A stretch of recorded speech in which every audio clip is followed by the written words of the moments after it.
You're here. Welcome to the Masterminding Success podcast.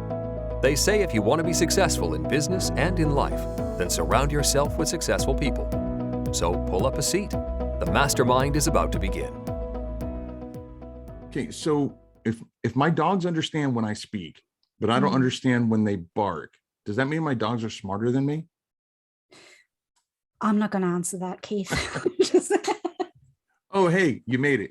Glad you could join us for another episode of the Masterminding Success podcast. We're your hosts, Keith Wheeler and Nuria Corby. Nuria, what's on the agenda for today? Oh, today we're talking about imposter syndrome. And that is something I think we all have suffered from at one point. Yeah.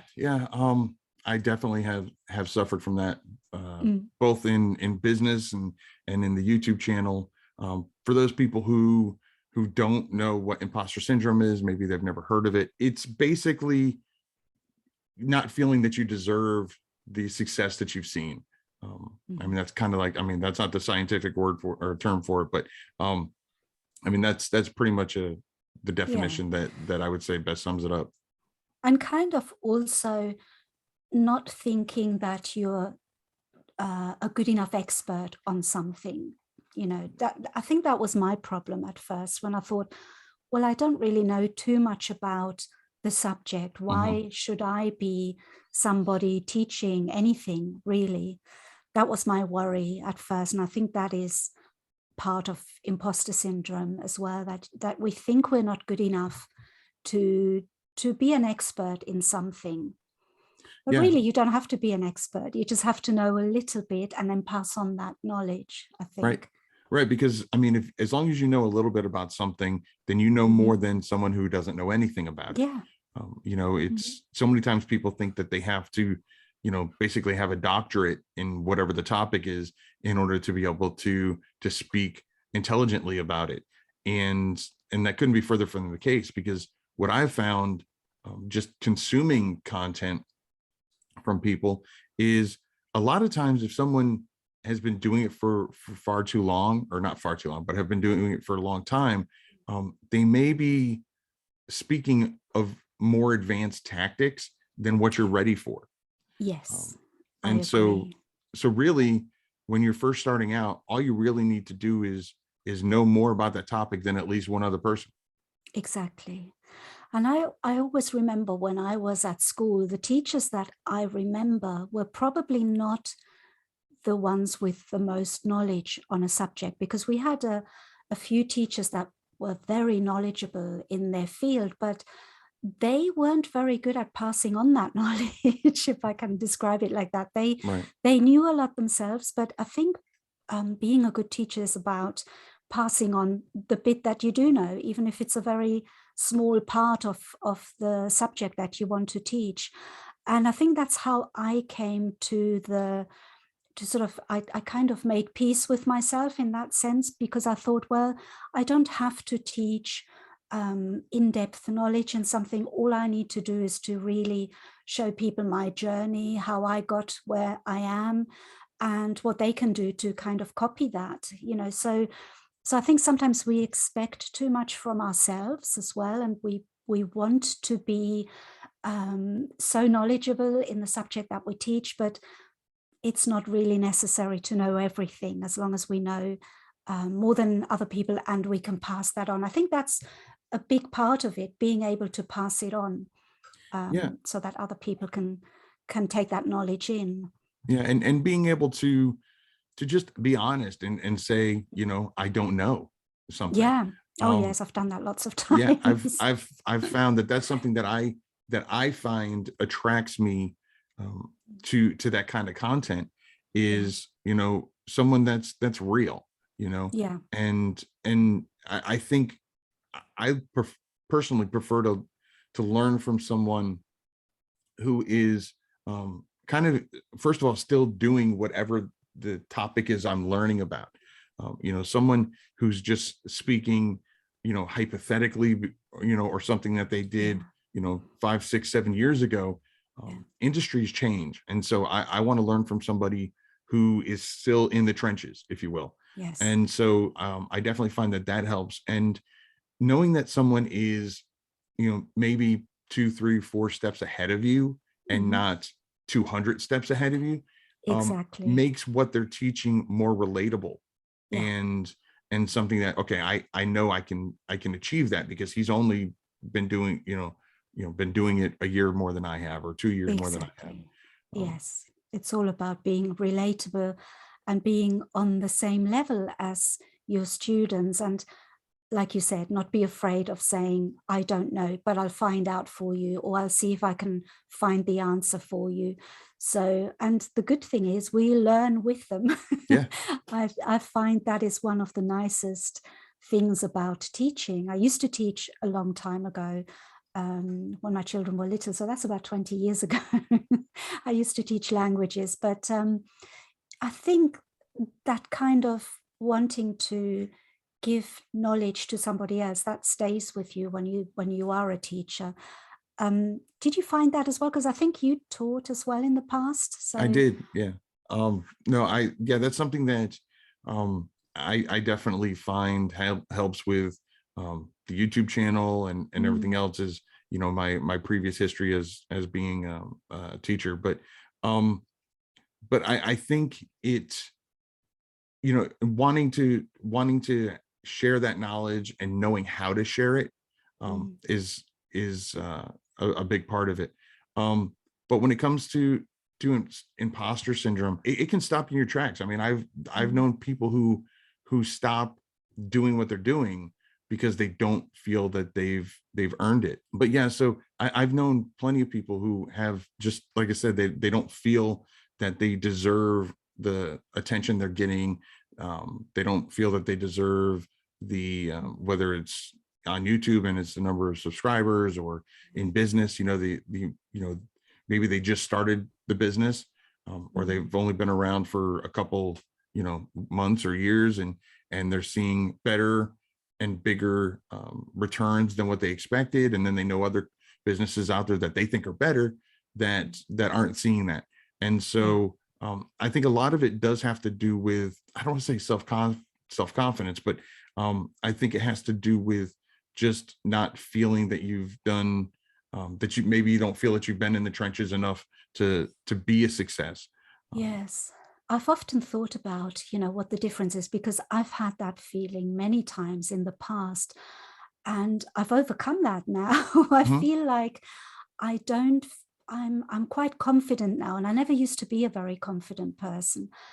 And I don't know where that comes from. I think it comes from, a lot of it comes from my viewers and my students, because they encourage me, and when I hear stories of people that say, thank you so much, you've helped me do this, or I've produced that, that really gives you a confidence boost, because you think, wow, some of the people, like I teach how to make children's books, and some of the books they've made are far better than my books. And that really gives me a confidence boost, because I think I've taught somebody to produce this kind of book, which is amazing. And I think the more you do it, the more you gain confidence.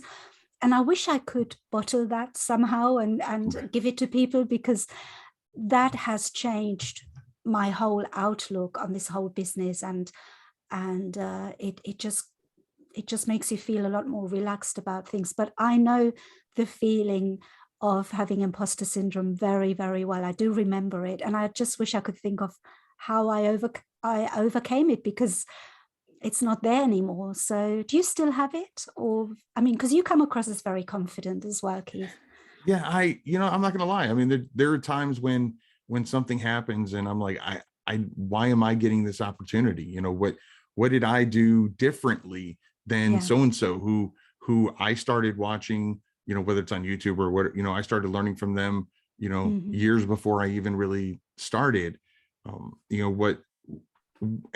I'll see people who are asking me for advice, and they may have books that are outranking my books, and and I'm like, well, do I really have the knowledge to and the right to share that knowledge with them when they clearly are, they've got a better bestseller rank than I do on a certain book. But then I just, I kind of in my own, spokesman as well. And I'm like, well, you're just looking at one book, you're looking at one aspect of the business and not all of the knowledge that you've shared, that you have from all the aspects of the business and all the different areas. So it still gets me from time to time. It doesn't get me nearly as often as it used to. Again, going back to what you're saying about confidence, I do have more confidence in the work that I've put in.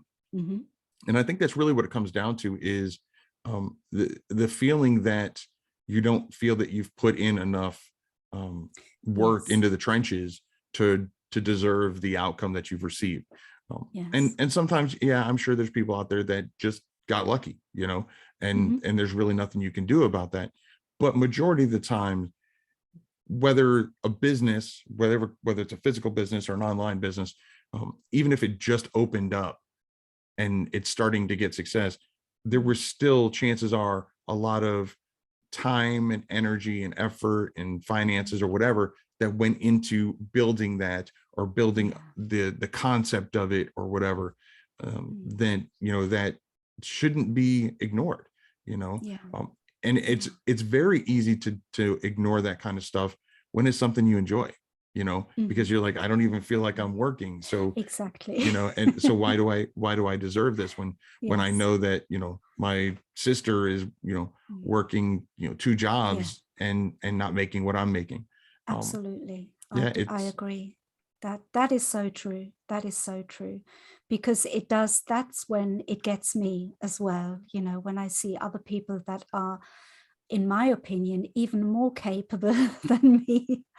And I just I don't know what it is, but I think in any case, imposter syndrome is not a good thing, so whatever you can do to not feel that is so much better, because you will grow if it doesn't hold you back, because it does hold us back. So I think it's not a good thing. It's a humbling thing. Right. And we've all been brought up to be humble and to not brag about things and to not put ourselves out there, to be reserved and humble. And that doesn't work in business, not in our business. Right.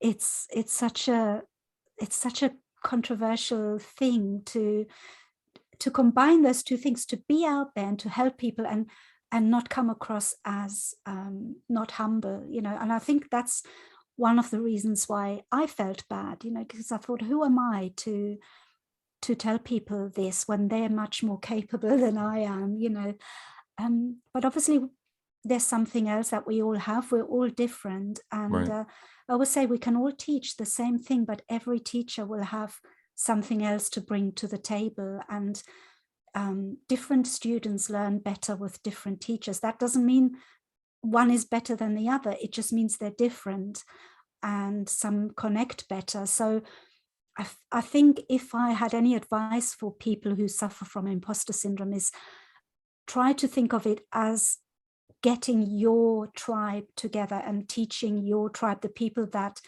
like to listen to you, and they will prefer you to somebody else just because it's you, just because they connect with you. So there might be somebody out there that's more knowledgeable, but they're not connecting with them as well as they're connecting with you. So that is part of the reason why maybe I've overcome that. I don't know, because I get a lot of love from my students and my viewers. So thank you to everyone listening who's done that for me. And even beyond the teaching, I know we've been talking a lot about teaching just because that's what we do with our channels.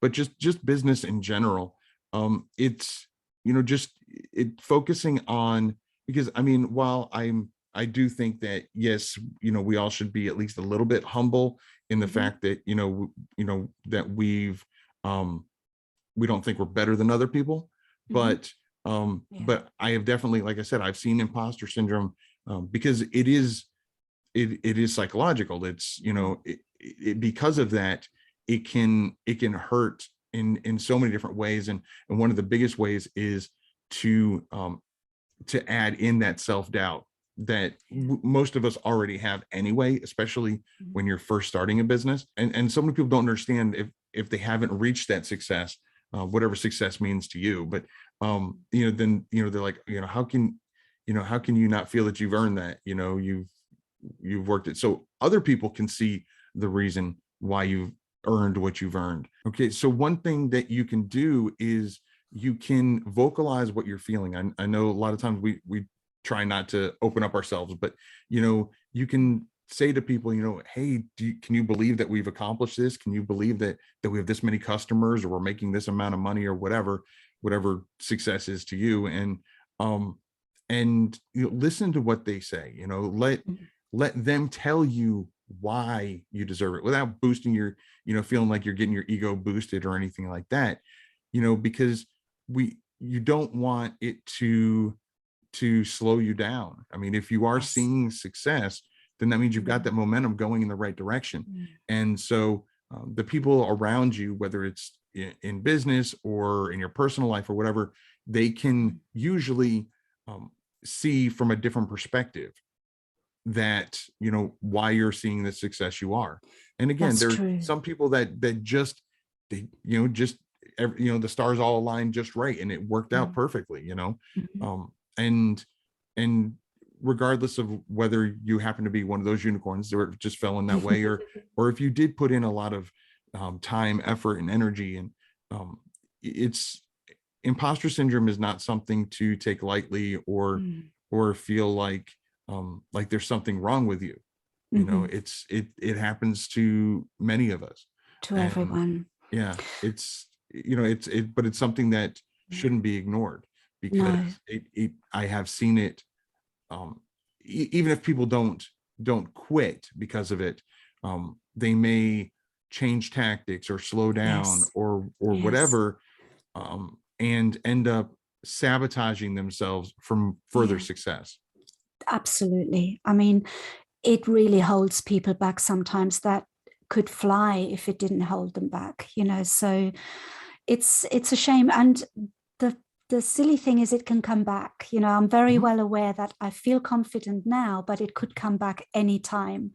I could feel like an imposter again any day. It's like, it's something that you can overcome, and then it comes back. It can creep in and it can just hit you.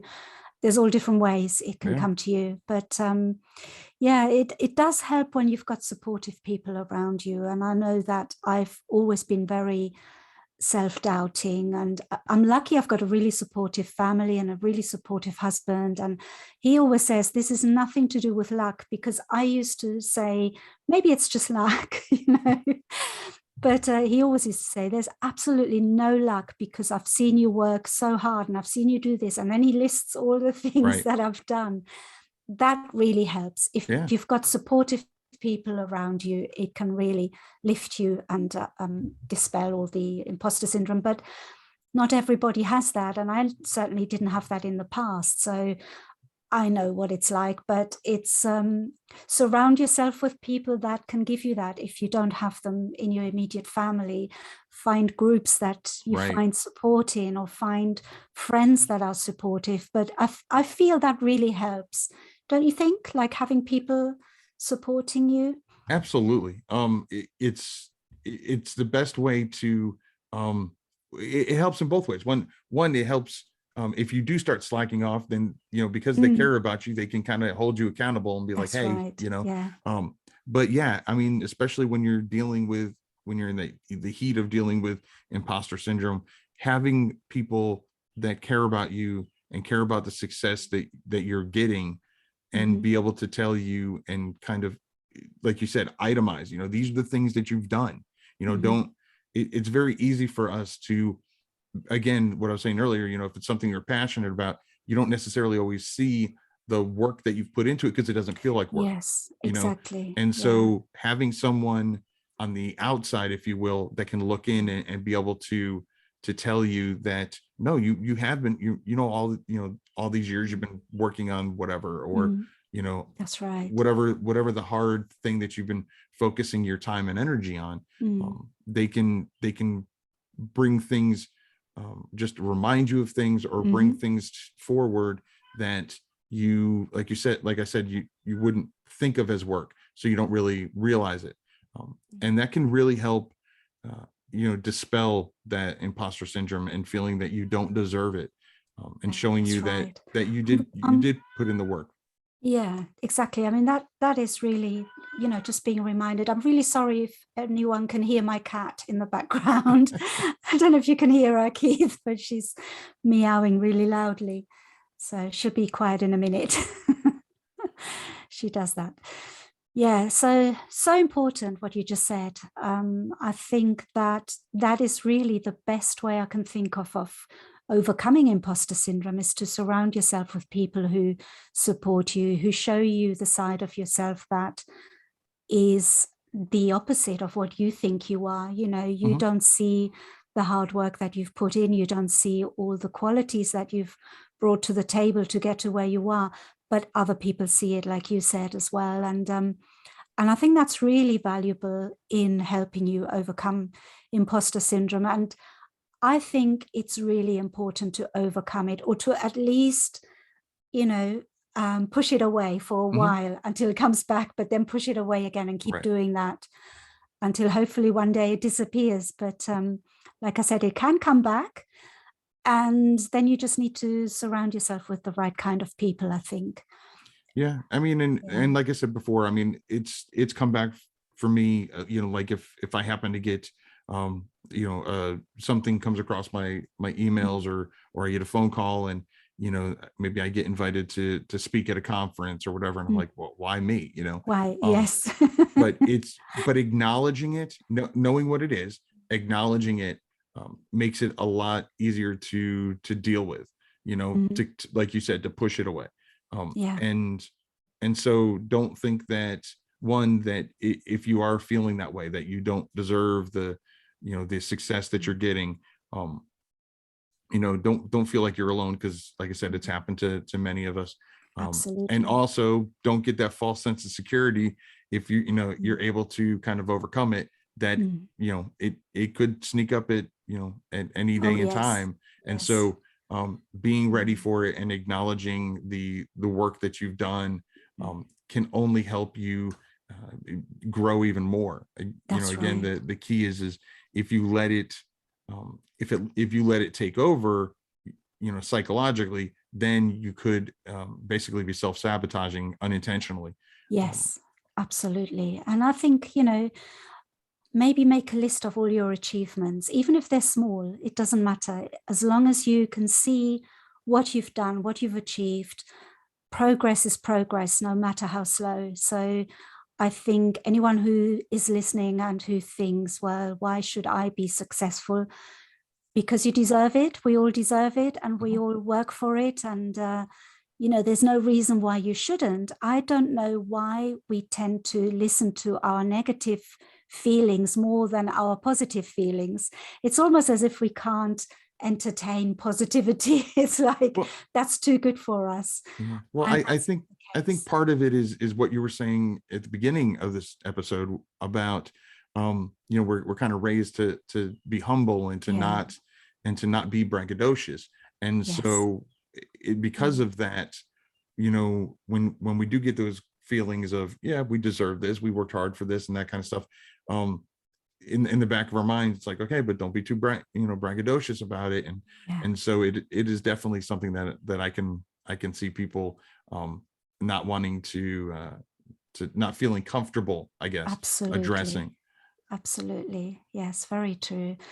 And especially if you equate success with money or with a monetary goal, Mhm. because we're always told, money is the root of all evil. you Right. shouldn't, you shouldn't splash your money. You shouldn't, it's almost like money has always been a bad thing, Right. something that we need desperately, but a bad thing. Right. That's how I was brought up, and that's how many other people have been Mhm. brought up. And we've always been brought up with, unless you work really, really hard, that's how you make money. You have to work really hard, you have to make sacrifices, you have to, and all that is quite negative, really. Right. Because if we manage to make money by doing something we love, it doesn't feel like hard work, and then Exactly. we feel like we don't deserve it. Right. and And and that's like you such were a saying, shame. and nowadays, it's so there's so many more opportunities to create a business online and doing something that you love. Yeah. So it makes it almost the epitome of getting imposter syndrome. It's like, if it's something I love doing and I'm able to start an online business doing it, so I don't even have to like go to a 9 to 5 and I'm seeing success. Yeah. Then going back to that whole, not being braggy about it and not feeling that you deserve it. That's it's like, right. I didn't put in all the hard work that, that my grandpa told me that he had to do. We have to remember we're in a different day and age. That's And it. so, we still, it doesn't take away from the work that we've put into it. It's just a different type of work. It may not be manual labor that we're doing, but it's, labor as far as like research or whatever happens to be, you happen to be doing for your business to get it to where it's at. That's right. And I think some people look at us and think, well, that's easy what they're doing, but it's not really, because I've never worked longer hours than I am now. And staring at a computer screen all day is hard as well. It does give you a different kind of tiredness. Yeah. Now what I do, I mean, people in the past, they used to work in the fields and that was hard work. Now I go out in the garden to work in the fields to relax. Exactly. Yeah. No, I've got three gardens out back. So yeah, I know exactly what you're talking about. That's right. But yeah, it's really just, like I said, it's a different day and age, and it's a different type of work, but it doesn't, it shouldn't deter from the amount of value that's, that you're bringing to the table. And the truth is a lot of times making something look easy is a lot of work, Exactly. And so that's something that we need to keep in mind. Very true.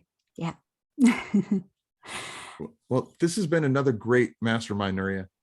And a big thank you to each and every one of you listeners and viewers who came to tag along. If you enjoyed today's mastermind, it would mean the world to us if you'd follow or subscribe to the podcast on your favorite listening platform. And while you're at it, go on and leave a review. We'd love to hear what you think. What are we going to talk about next week? Next week, Keith, we're talking about being flexible in business.